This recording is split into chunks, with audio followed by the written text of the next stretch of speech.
Hi mga kabra, today is November 4, 2018 and today mga kabra is the feast of St. Charles Borromeo. So later on mga kabra, ipupunta kami ng church para magsindi ng candle, yes, at mag-alay ng dasal para kay St. Charles. So ngayon mga kabra is, mag-shave muna ako. So, tatanggalin ko muna yung mga bigote-bigote ko dito. Tanggalin ko muna yun mga kabra para naman maganda tayo, di ba? So, shave muna.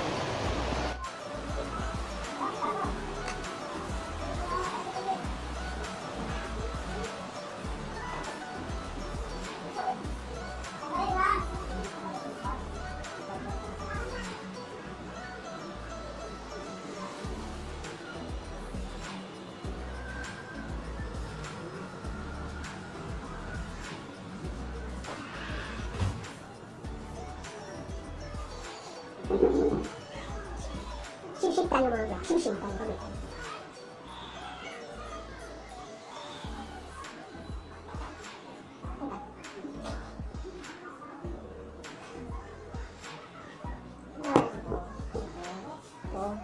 Mirror.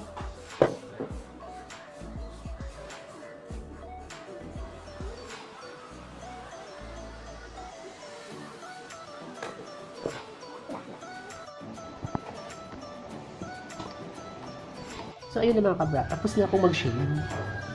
Yes. Maganda na ba ako mga kabra? So, ngayon mga kabra, balik natin ang mga nagaganap kagabi. Doon sa center mo. Yes mga kabra, ito na naman ang mga nangyayari kagabi. At pinoorin natin. A few moments later.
Hey mga kabra, back to my vlog, and today mga kabra, ngayong araw na ito mga kabra, maghahanap ako ng mga bagay dito sa loob ng bahay namin.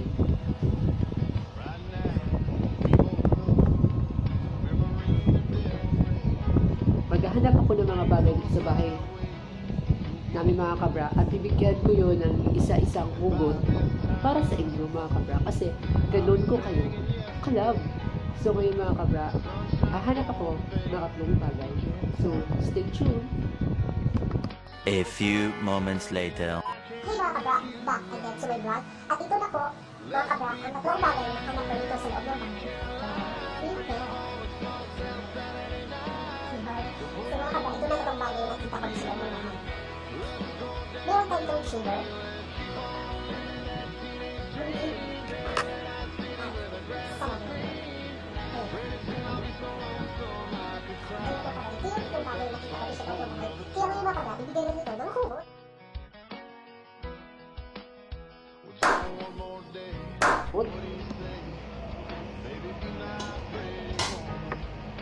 So simulan natin mga kabra sa shiver. Ito. Shiver, di ba? Kita. Kita lang. Ito na mga kabra, shiver. Di ba shiver ito? Ito yung mga papapogi ng mga lalaki. Para makukuha dito yung mga ano nila, mga buhok-buhok nila. Diba? Para matanggal yung mga buhok-buhok nila sa mukha. Kaya ito yung ginagamit mo. Shimmer. Anong brand ba nito? Ano yun? Gillette. Gillette ang brand. Diba? So, Shiver. Paano ako bibigyan?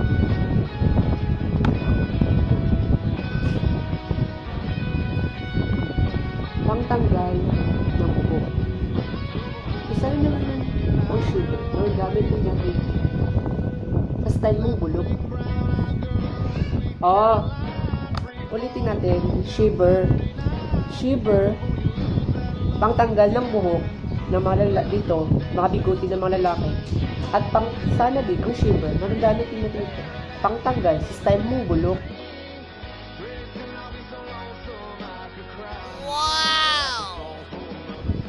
Yun.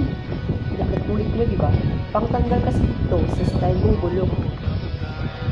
Kaya kayong mga boys, huwag kayong mag-discard sa mga babae. Dahil kaming mga babae boys, alam na namin ang style yung bulok. So ngayon mga kabra, dumako naman tayo sa pangalawang bagay sa bahay. So ito na ang pangalawang bagay sa bahay natin. Gunting. Ang gunting ay gagamit din natin sa pangputol, di ba? Pangputol ito. Ang gunting ito ay pangputol ng mga ano mga bagay na, di ba? Pangputol natin. Speak lang. Turbo eh. So ito na gunting pangputol. So sa mga may shota dyan, sa mga may boyfriend at girlfriend dyan, ang gunting na ito ay magagamit nyo talaga sa inyong relasyon. Kung ang relasyon ninyo eh parang wala nang saysay, wala nang kabuluhan, wala nang patutunguhan, ba't pa natin pagtagalin? Putulin niyan gamit ang gunting.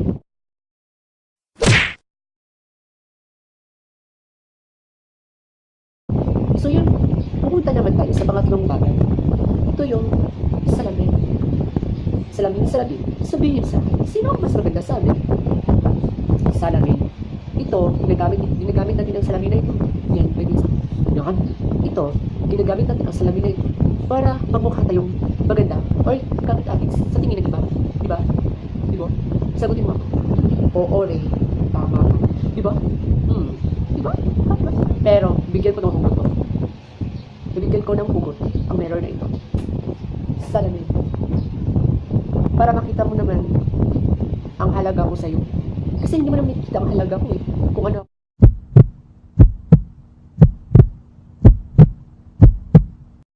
Ako sa'yo, diba? Hindi mo nakikita ang halaga ko. So, yun na nga mga kabra. Yun ang mga tatlong bagay na dito sa bahay namin. Yun lang muna sa ngayon.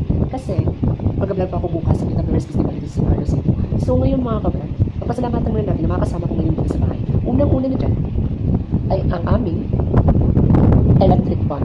Yan, bibigyan ko ng hugot sa susunod. So, pasalamatan nyo ang upan. At syempre, pasalamatan nyo si Christmas tree. Ayan, maganda na si Christmas tree namin. So, anong masasabi mo Christmas tree? Ayan, maganda na siya. So, mga kabra, hanggang dito na muna ako ngayon. And see you again sa future vlog.